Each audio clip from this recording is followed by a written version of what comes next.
माँ, तुम फिक्र मत करो। आज मुझे सेठ के घर काम करते हुए पूरा 1 महीना हो चुका है। आज मुझे सेठ पैसे दे देगा तो मैं जल्दी से आपकी सारी दवाइयाँ लेकर आ जाऊंगा। इतना कहकर किशन वहाँ से निकल पड़ता है। किशन एक सेठ के घर में काम करता था। उसी से वह अपनी और अपनी माँ की जीविका को चलाता था। अरे किशन, आज मन्ना की तबीयत कुछ ठीक नहीं है, इसलिए आज तुम ही बकरियां चराने के लिए ले जाओ। ठीक है मालिक, जैसी आपकी इच्छा। आज मैं ही बकरियां लेकर चला जाता हूँ।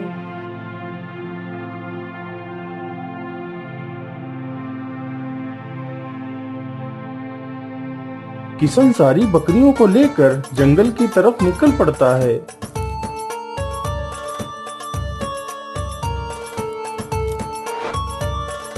हाँ हाँ, यही जगह सही रहेगी।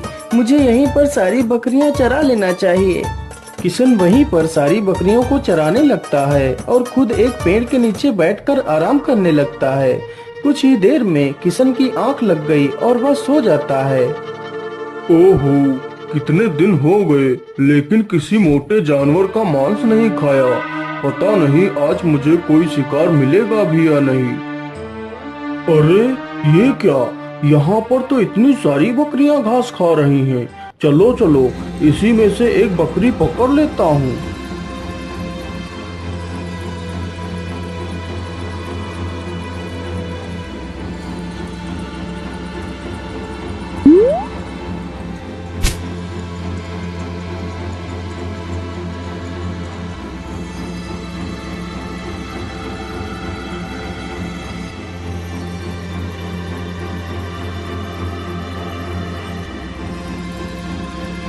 अरे ये क्या, इतना समय हो गया और मैं सोता ही रहा।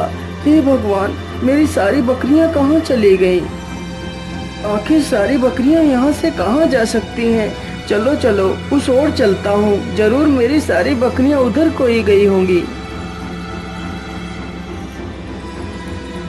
अरे वो रही बकरियां। चलो चलो, जल्दी से बकरियों के पास चलता हूँ। 1, 2, 3, 4, 5। अरे ये क्या, बकरियां तो सिर्फ 5 ही हैं, जबकि मैं तो बकरियां 6 लेकर आया था। एक बकरी कहाँ गई? मुझे लगता है वह बकरी भी यहीं आसपास ही होनी चाहिए।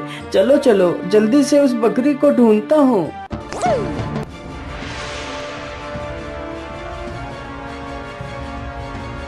हे भगवान, वह बकरी तो आसपास कहीं नहीं दिखाई दे रही। क्या करूं? यदि बकरी नहीं मिली तो सेठ मुझे मार ही डालेगा। मैं ऐसा करता हूं, सारी बकरियां घर में जाकर छोड़ आता हूं, फिर उस बकरी को ढूंढता हूं। नहीं तो कहीं ये बकरी भी चली गई तो मैं क्या करूंगा? किशन जल्दी से सारी बकरियों को सेठ के घर ले जाता है। अरे किशन, बकरियां तो सिर्फ 5 ही हैं, एक बकरी कहाँ गई? पता नहीं मालिक, मैं सारी बकरियां चरा रहा था, लेकिन पता नहीं एक बकरी अचानक से कहाँ चली गई। अरे मूर्ख, तेरे रहते हुए बकरी गायब कैसे हो गई? जल्दी से जा और बकरी को ढूंढ कर ला, नहीं तो मैं तुझे नौकरी से निकाल दूंगा और तुझे एक भी पैसा नहीं दूंगा। बेचारा किशन जल्दी से वहाँ से बकरी ढूंढने के लिए निकल पड़ता है।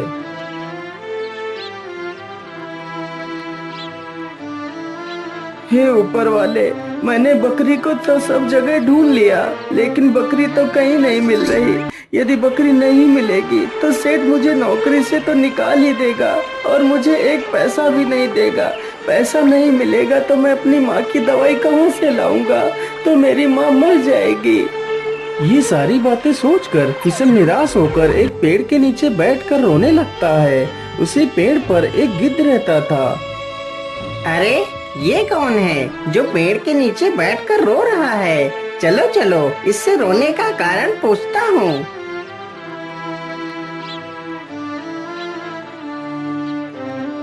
अरे भाई, तुम कौन हो और यहाँ पर बैठकर क्यों रो रहे हो? गिद्ध भैया, मेरा नाम किशन है। मैं सेठ करोड़ी मल के यहाँ पर नौकरी करता हूँ। आज मैं जंगल में बकरियां चराने आया था। इस प्रकार किशन पूरी कहानी उस गिद्ध को सुनाता है। किशन की बात सुनकर गिद्ध चौंक जाता है। अरे भाई, मुझे लगता है तुम्हारी बकरी को वह दुष्ट राक्षस उठाकर ले गया होगा। अरे गिद्ध भैया, आप किस राक्षस की बात कर रहे हैं? मुझे तो कुछ नहीं पता है। अरे भाई, यहीं पास की गुफा में ही एक राक्षस रहता है। वह बहुत ही दुष्ट है। उसकी वजह से जंगल के सारे जानवर धीरे धीरे जंगल छोड़कर भाग गए हैं। वह बहुत सारे जानवरों को खा गया है। लेकिन गिद्ध भैया, अब मैं क्या करूं? अपनी बकरी को वापस कैसे लाऊं? इसके लिए तो तुम्हें खुद उस राक्षस के पास जाना होगा। यदि वह राक्षस तुम्हें बकरी लौटा देता है तो बात बन सकती है, लेकिन ऐसा संभव नहीं है। नहीं नहीं गिद्धराज, कृपा कर मुझे उसकी गुफा के पास ले चलो। ठीक है भाई, यदि तुम्हारी यही इच्छा है तो चलो मेरे साथ।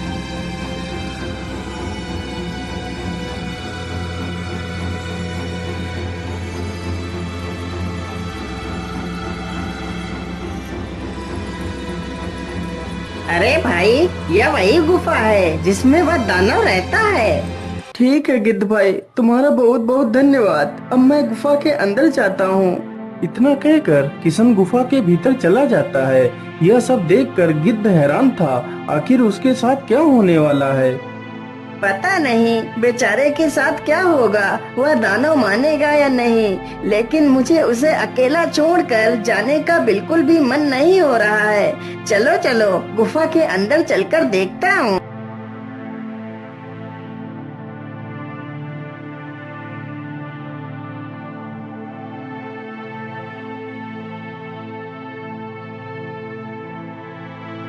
हे राक्षस देव, तुम मेरी बकरी को वापस कर दो। इसके बदले तुम मुझे खा लो। यदि तुम इस बकरी को खा लोगे तो मेरा सेठ मुझे पैसे नहीं देगा, और यदि पैसे नहीं मिले तो मैं अपनी बीमार माँ का इलाज नहीं कर पाऊंगा और मेरी माँ मर जाएगी। अच्छा अच्छा, ठीक है, मैं तुम्हें यह बकरी दे सकता हूँ, लेकिन इसके बदले मैं तुम्हारा मांस खाऊंगा। ठीक है राक्षस देवता, मैं तुम्हारी शर्त से मंजूर हूँ, लेकिन राक्षस देवता आप मुझे अभी मत खाइए। मैं पहले इस बकरी को सेठ के पास पहुँचा दूँ और उससे पैसे लेकर अपनी माँ को दे दूँ, फिर मैं तुम्हारा आहार बनने के लिए चला आऊँगा। लेकिन मैं तुम्हारी बात का यकीन क्यों करूँ? यदि तुम वापस नहीं आए तो? नहीं नहीं राक्षस देव, मैं तुम्हारे पास जरूर आऊँगा, मैं तुम्हें वचन देता हूँ। अच्छा अच्छा, ठीक है, मैं तुम्हारी बात पर विश्वास कर तुम्हें बकरी दे रहा हूँ। तुम इसे ले जा सकते हो। किशन तुरंत ही उस बकरी को लेकर वहाँ से चला जाता है। ये लीजिए सेठ जी, आपकी बकरी। अब आप मुझे मेरे मेहनत के पैसे दे दीजिए। सेठ तुरंत ही उसे उसकी मेहनत के पैसे दे देता है। किशन पैसे लेकर तुरंत बाजार जाता है और अपनी माँ के लिए दवाई खरीद कर अपने घर चला जाता है। ये लीजिए माँ, मैं आपके लिए दवाई ले आया हूँ, इसे खा लीजिए, आप जल्दी ठीक हो जाएंगी। और ये लीजिए मेरी मेहनत के पैसे, इन पैसों को रख लीजिए माँ। लेकिन बेटा, तुम ये पैसे मुझे क्यों दे रहे हो? माँ, आज मैं शहर जा रहा हूँ, मुझे वहाँ बहुत बड़ा काम मिल गया है। अब मैं भी बहुत सारे पैसे कमाऊंगा माँ। नहीं नहीं बेटा, मुझे ढेर सारे पैसे नहीं चाहिए। तेरे सिवा मेरा इस दुनिया में है ही कौन? तू मेरी आंखों के सामने रहेगा तो तुझे देख तो पाऊंगी। अरे माँ, बस कुछ दिनों की तो बात है, मैं जल्दी ही वापस आ जाऊंगा। अच्छा माँ, अब मैं चलता हूँ। इतना कहकर किशन जंगल की तरफ निकल पड़ता है।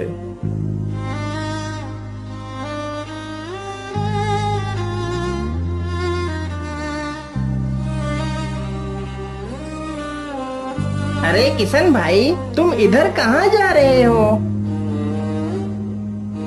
अरे गिद्ध भाई, मैं वापस राक्षस के पास जा रहा हूँ। अरे भाई, तुम ये क्या कह रहे हो? तुम राक्षस के पास फिर से जा रहे हो? हाँ गिद्ध भाई, मैं ठीक कह रहा हूँ। मैंने उस राक्षस को लौटने का वचन दिया था, इसलिए मुझे जाना ही होगा। इतना कहकर किशन वहाँ से चल पड़ता है। हे भगवान, इस इंसान को क्या हो गया है? ये जानबूझकर अपनी जान क्यों लेना चाहता है? अरे नहीं नहीं, मुझे इसे बचाना ही होगा।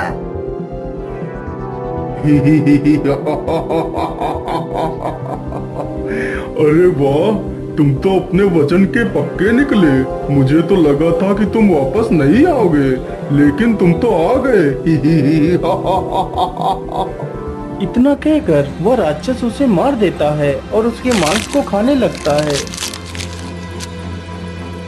हे भगवान, ये क्या हो गया? इस बेचारे ने तो अपनी माँ के लिए अपनी जान दे दी। अरे नहीं नहीं, मुझे ऐसे महान पुत्र के लिए कुछ ना कुछ तो करना ही पड़ेगा। मैं ऐसा करता हूँ, जब यह दानव इसका मांस खाकर इसकी हड्डियाँ फेंक देगा तो मैं इसकी हड्डियाँ उठाकर तपस्वी बाबा के पास ले जाऊंगा। वो जरूर इसे कुछ ना कुछ करके जीवित कर देंगे। अरे वाह वाह, आज तो मेरा पेट पूरी तरह भर चुका है। चलो चलो, थोड़ा सा सो लेता हूँ। इतना कहकर राक्षस सो जाता है। गिद्ध तुरंत ही मौका देखकर उसकी सारी हड्डियां कपड़े में रख कर वहाँ से उड़ जाता है।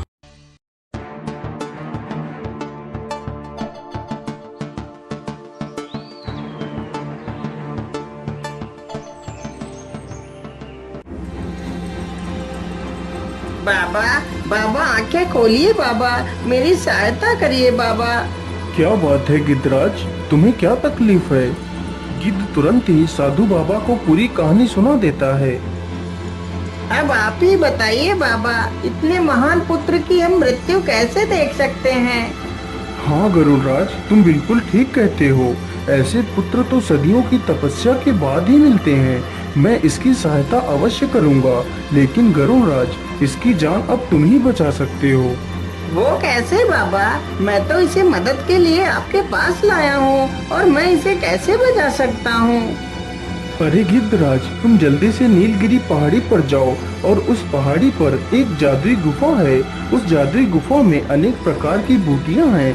तुम्हें उनमें से अमृत बूटी को लाना होगा और उस बूटी का रस तुम्हें इस इंसान की हड्डियों पर डालना होगा, तभी यह लड़का पुनः जीवित हो पाएगा।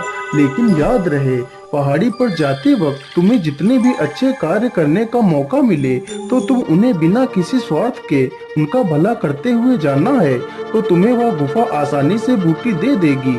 ठीक है बाबा, अब मैं चलता हूँ। आप इन अस्थियों को यहीं पर रख लीजिए। इतना कहकर गिद्ध तुरंत वहाँ से उड़ जाता है।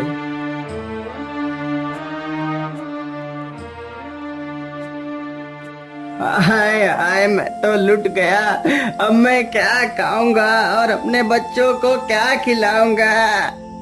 अरे ये क्या? ये किसान रो क्यों रहा है? बाबा ने कहा था कि जो भी तुम्हें कोई तकलीफ में दिखे तुम उसकी निस्वार्थ मदद करना। चलो चलो, इससे इसका रोने का कारण पूछते हैं। अरे किसान भैया, तुम्हें क्या हुआ? तुम क्यों रो रहे हो? क्या बताओ गिद्ध भाई, मेरा नाम लल्लन है। मैं जब भी अपने खेत में कोई फसल बोता हूँ तो खेत में मौजूद सारे चूहे अनाज के दानों को खा जाते हैं। मैं बहुत परेशान हूँ। आखिर मैं क्या करूँ? इन चूहों को कैसे भगा? अरे किसान भाई, आप दुखी मत होइए, मैं इन चूहों को मार भगाता हूँ। अरे ओ चूहों, ध्यान से सुनो। मैं गरुड़ राज तुम सारे चूहों को खेत से बाहर आने का आदेश देता हूँ। जल्दी से खेत से बाहर आओ, नहीं तो मैं तुम सबको मार डालूंगा। अरे बाप रे बाप, यह नई मुसीबत कहाँ से आ गई? यदि हम खेत से बाहर नहीं गए तो यह गरुड़ हमें मार डालेगा। इतना कहकर खेत के सारे चूहे गरुड़ के पास जाते हैं। जी महाराज, आपने हमें बुलाया। बोलिए क्या बात है महाराज? हमसे कोई भूल हो गई है क्या महाराज? हाँ, तुम लोगों से बहुत बड़ी भूल हुई है। तुम लोग इस किसान की फसल हर बार नष्ट क्यों कर देते हो? महाराज, यह तो हमारा स्वभाव है। हमें भूख लगती है तो हम लोग अनाज खा लेते हैं।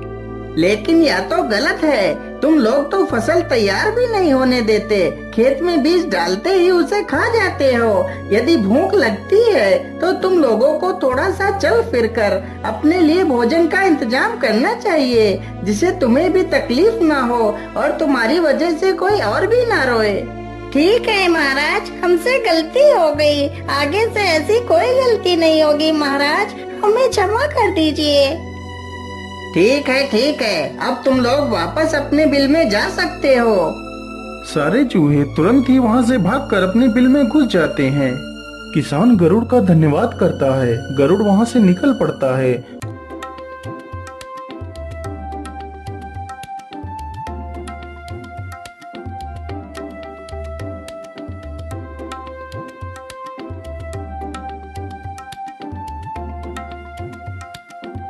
मुझे लगता है यह वही जादुई गुफा है जिसमें अमृत बूटी है।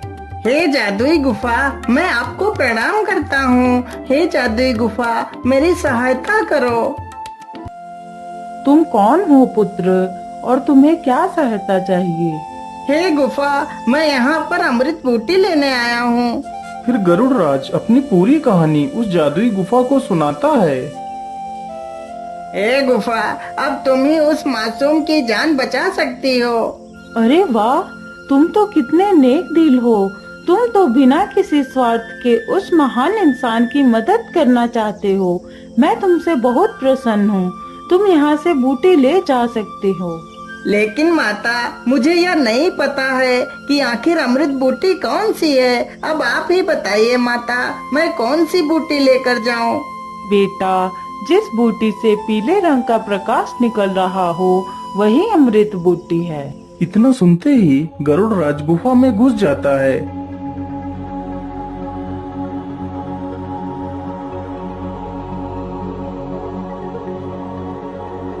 अरे बाप रे बाप, यहाँ पर तो कितनी सारी बूटियाँ हैं। पता नहीं अमृत बूटी कहाँ पर है। अरे वो रही अमृत बूटी। चलो चलो, जल्दी से बूटी को उठा लेता हूँ।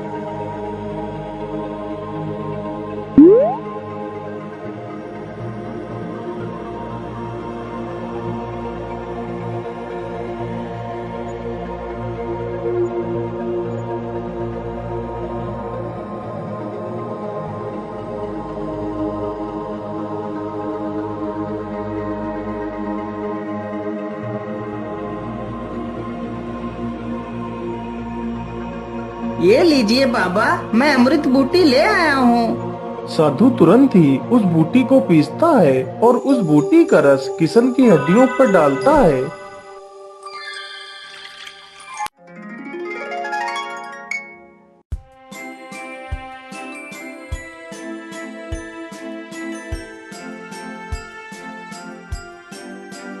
अरे, मैं जीवित कैसे हो गया? मुझे तो उस दानव ने खा लिया था। फिर वह साधु सारी कहानी किशन को बताता है। यह सुनकर किशन गिद्ध को अपने सीने से लगा लेता है। हे महान आत्मा, तुमने एक पक्षी होकर भी मेरी इतनी सहायता की। मैं तुम्हारा ये एहसान कभी नहीं चुका सकता। आज से तुम मेरे सबसे अच्छे मित्र हो। बेटा, इस गरुड़ ने तुम्हारी इतनी सहायता की है। अब तुम भी इस जंगल के सभी जीवों की रक्षा करो। उस दानव को मार दो। लेकिन बाबा, मैं उस दानव को कैसे मार सकता हूँ? इसका कोई उपाय बताइए बाबा। साधु तुरंत ही अपनी दिव्य शक्तियों से एक धनुष बाण मंगाता है। बेटा, ये लो धनुष बाण। तुम्हें उस राक्षस की पीठ पर यह बाण मारना है, तभी वह राक्षस मरेगा। ठीक है बाबा, अब मैं चलता हूँ। मुझे अपना आशीर्वाद दीजिए। अरे मित्र, मैं भी तुम्हारे साथ चलूंगा। फिर वह दोनों वहाँ से निकल पड़ते हैं।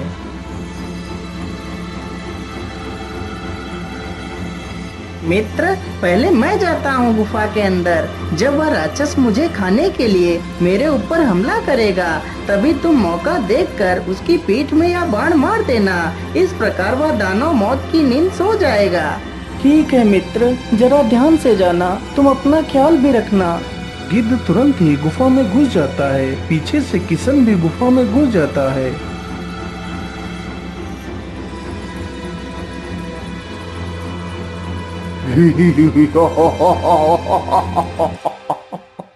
अरे वाह, आज तो शिकार खुद चलकर मेरे मुंह में आ गया। चलो चलो, आज तेरी हड्डियां चबा चबा कर खाऊंगा। दानव जैसे ही गिद्ध की तरफ बढ़ता है तो गिद्ध उड़ जाता है। तभी किशन मौका देखकर बाण चला देता है। किसने मुझे तीर मारा है? मैं उसे जिंदा नहीं छोड़ूंगा। इतना कहकर दानव जमीन पर गिर पड़ता है और मर जाता है।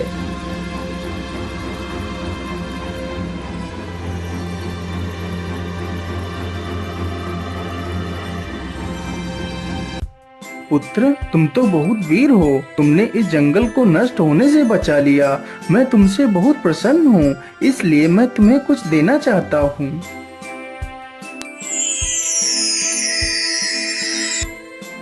ये लीजिए बेटा, यह पोटली तुम घर जाकर खोलना।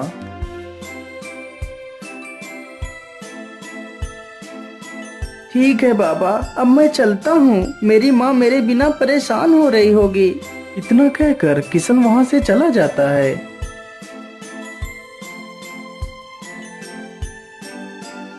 माँ, ओ माँ, देखो मैं आ गया। तुम आ गए बेटा। तुम्हारे बिना तो जैसे मेरी जान से निकली जा रही थी। तुम्हें देखकर मेरी जान में जान आ गई। हाँ माँ, मैं आ गया हूँ। अब मैं तुम्हें छोड़कर कभी नहीं जाऊंगा। जरा देखता हूँ बाबा ने उस पोटली में क्या दिया था। जैसे ही किशन पोटली खोलकर देखता है तो उसमें सोने की ढेर सारे सिक्के मिलते हैं। यह देखकर किशन बहुत खुश हो जाता है और खुशी खुशी अपनी माँ के साथ रहने लगता है।